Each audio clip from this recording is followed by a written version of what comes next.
सर्दियों के मौसम में सिर्फ आपकी स्किन को ही नहीं, आपके बालों को भी थोड़ी सी ज़्यादा केयर की ज़रूरत होती है। तो सर्दियों में बाल किन किन प्रॉब्लम्स से जूझ रहे हैं, आज इसी की बात करते हैं।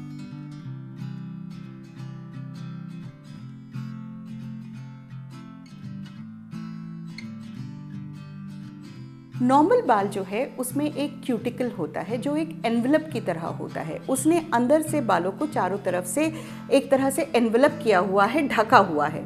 बाल एक दूसरे से बिल्कुल अलग अलग रहते हैं, उलझते नहीं हैं। लेकिन सर्दी में इस प्रोसेस को हम कहते हैं हेयर वेदरिंग। वेदरिंग का मतलब है इस क्यूटिकल में एक तरह से छेद हो जाते हैं और बाल कांटे की तरह हो जाते हैं। बाल एक दूसरे से उलझने लगते हैं, उनकी सर्कुलेशन जो है कम हो जाती है। सर्दी में हेयर ग्रोथ भी कम हो जाती है। देखिए होता क्या है कि बॉडी में एक लिमिटेड अमाउंट ऑफ एनर्जी है। सर्दी में वो बॉडी एनर्जी कंजर्व करने की कोशिश करती है।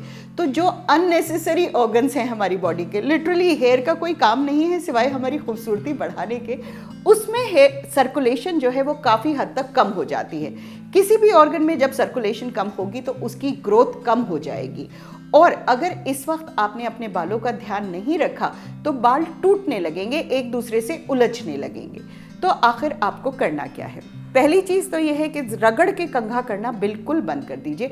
बेबी ब्रशेस के ऊपर आ जाइए। पहले फिंगर से अपने बालों को सेपरेट कीजिए और उसके बाद हल्के हाथ से ब्रश कीजिए। उसके बाद कोशिश ये करें कि जब भी आप बाल धो रहे हैं बहुत ज़्यादा गर्म पानी का इस्तेमाल ना करें। At the cost of repetition मैं ये कहना चाहती हूँ कि हॉट वाटर जो है, बहुत गर्म पानी, आपको सिर्फ 2 मिनट सुकून देता है लेकिन आपके स्किन और बालों को बहुत ज़्यादा डैमेज करता है।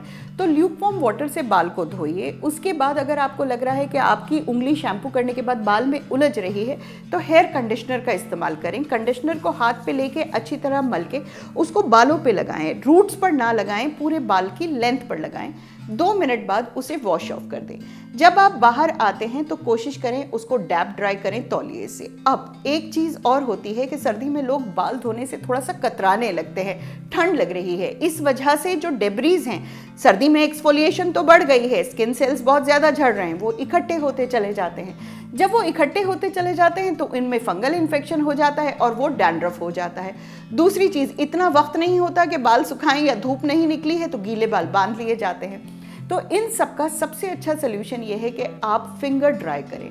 आप जो एयर ड्रायर होता है उससे फिंगर से इस तरह करके जड़ को ड्राई करें। मुझे हमेशा लोग ये कहते हैं कि ड्राई करने से बाल ख़राब हो जाते हैं। जनाब, अगर आप सूखे बालों को खींच खींच के ब्लो ड्राई करेंगे वो ख़राब होते हैं, लेकिन अगर आप बालों से नमी निकाल रहे हैं तो वो ख़राब नहीं हो रहा है, आप अपने बालों के ऊपर एक एहसान ही कर रहे हैं। तो आप हेयर ड्रायर से फिंगर ड्राई कीजिए, उसके बाद चाहे आप बांध लीजिए। इसके बावजूद अगर आपको लग रहा है कि बाल ड्राई हो रहे हैं तो आप लीव ऑन कंडीशनर लगाइए।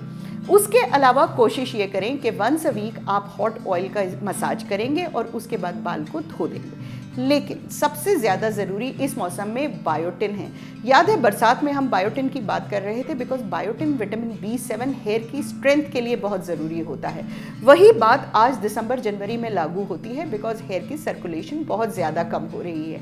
तो कोशिश ये कीजिए कि 10 मिलीग्राम बायोटिन रोज़ खा के कम से कम 1 महीने के लिए आप खाएं। जब आप बाहर जा रहे हैं, क्योंकि ड्राइंग हो रही है, ड्राई वेदर हो रहा है, एक स्कार्फ लेके, कॉटन स्कार्फ लेके अपने बालों को कवर करके निकले। अगर आप सर्दी से बचने के लिए वुलन टोपी का इस्तेमाल कर रहे हैं, उससे भी पहले कोशिश करें कि एक कॉटन की टोपी या कॉटन का स्कार्फ लगाएं ताकि हेयर वेदरिंग ना हो। तो सर्दी में आपके बाल ग्लो करते रहें, शाइन करते रहें, ग्रो करते रहें। थोड़ी सी मेहनत आपको करनी पड़ेगी। आपको गर्म पानी से हटना पड़ेगा, ऑयलिंग करनी पड़ेगी, कंडीशनर लगाना पड़ेगा। और कुछ सवाल आपके दिमाग में आता है, हमसे पूछिए। लेट्स अप को डाउनलोड कीजिए और हम आपका ध्यान इसी तरह रखते रहेंगे।